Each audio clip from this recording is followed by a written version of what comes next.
ये है talks news network और आप देख रहे हैं पॉलिटॉक्स, राजनीति का कच्चा चिट्ठा। बात 70 दशक के शुरुआत की है। ये वो दौर था जब कांग्रेस में संजय गांधी की तूती बोला करती थी। हर राज्य में उनके चहेते नेता थे। इनमें से कोई सत्ता के शिखर पर था तो कोई संगठन का सूत्रधार। राजस्थान में जिन गिने चुने नेताओं पर संजय गांधी का बर्दाश्त था, उनमें जनार्दन सिंह गहलोत का नाम सबसे ऊपर था। जनार्दन सिंह उनकी आंखों का तारा 1972 में विधानसभा चुनाव के बाद बने, जिसमें उन्होंने भैरों सिंह शेखावत सरीखे दिग्गज नेता को पटकनी दी। उस दौरान कांग्रेस के भीतर ये चर्चा जोर शोर से होती थी, देर सवेर राजस्थान में सत्ता की कमान जनार्दन सिंह गहलोत के हाथों में होगी, लेकिन ऐसा हो नहीं सका। कुछ ही महीनों में जनार्दन सिंह गहलोत संजय गांधी की नजरों से उतर गए और उनकी जगह दूसरे गहलोत ने ले ली। ये दूसरे गहलोत और कोई नहीं बल्कि अशोक गहलोत थे। हालांकि संजय गांधी और अशोक गहलोत का परिचय पुराना था और इसका जरिया बने उनके पिता लक्ष्मण सिंह, जो जाने माने जादूगर थे। ऐसा कहा जाता है कि लक्ष्मण सिंह गांधी परिवार के करीबी थे। वे जब भी दिल्ली जाते थे, गांधी परिवार से मिलने जरूर जाते थे। इस दौरान कई बार अशोक गहलोत भी उनके साथ गए। परिचय हुआ और मेलजोल बढ़ा। कांग्रेस के कई पुराने नेता बताते हैं कि उस समय संजय गांधी और उनकी पूरी मंडली अशोक गहलोत को गिल्ली बिल्ली नाम से पुकारती थी।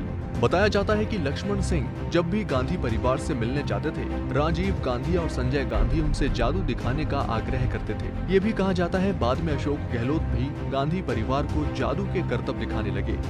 जादू देखने दिखाने के सिलसिले के इतर संजय गांधी ने अशोक गहलोत में छिपे नेता को उस समय पहचाना जब इंदिरा गांधी ने उनके बारे में जिक्र किया। दरअसल पढ़ाई के दौरान अशोक गहलोत अक्सर पूर्वी बांग्लादेश के शरणार्थी शिविरों में लोगों की मदद करने के लिए जाते थे। संयोग से जिस दिन प्रधानमंत्री इंदिरा गांधी इन शिविरों का जायजा लेने पहुंची, उस दिन गहलोत वहीं थे। इस दौरान इंदिरा को गहलोत के कामकाज की जानकारी मिली, जिसे देखकर बहुत प्रभावित हुई। उस समय गहलोत की उम्र महज 20 साल थी।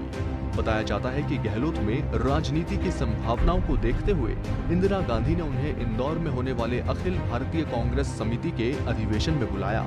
यहाँ संजय गांधी से उनकी लंबी चर्चा हुई। संजय ने उन्हें राजनीति में आने का न्योता दिया।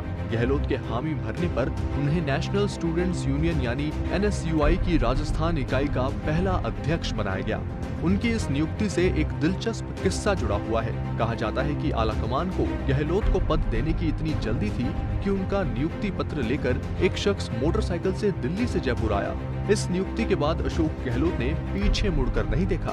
पहले संजय गांधी और बाद में इंदिरा गांधी की मृत्यु के बाद ये कयास लगाए जाने लगे कि गॉडफादर होने के बाद गहलोत कुछ नहीं कर पाएंगे, लेकिन ऐसा हुआ नहीं। अशोक गहलोत समय के साथ साथ आगे बढ़ते गए और सफलता की सीढ़ियां चढ़ते गए।